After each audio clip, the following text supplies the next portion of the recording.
there are two things I want to say. The first is just to emphasize that meaning in life is a dimension of a good life.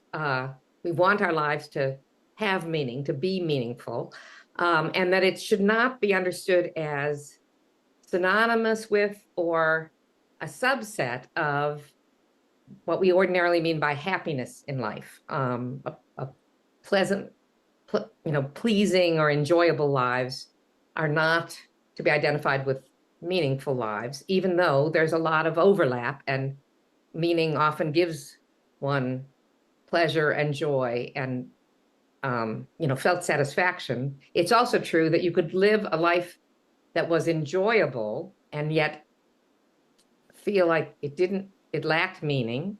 And I think you can live a life that's meaningful, that even though it is rewarding in a certain way, you wouldn't describe as enjoyable, because what gives meaning to your life could be very hard, could be stressful, could involve a vulnerability to pain. So the first thing I want to say is meaning is something different from happiness and pleasure, and it's also different from morality.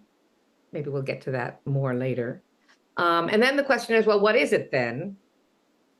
And after a lot of sort of working through other people's ideas, the conclusion I come up with, the proposal I make is, well, I express it first in a slogan, namely, meaning arises when subjective attraction meets objective attractiveness.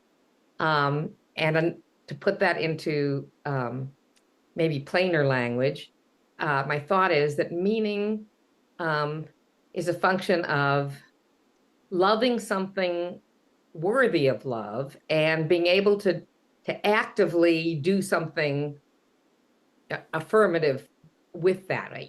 Creating, preserving, sharing, appreciating, whatever it is that you love. And it could be a person, it could be an activity, it can be a kind of realm, maybe music is a realm of activity. So in a nutshell, those are my views.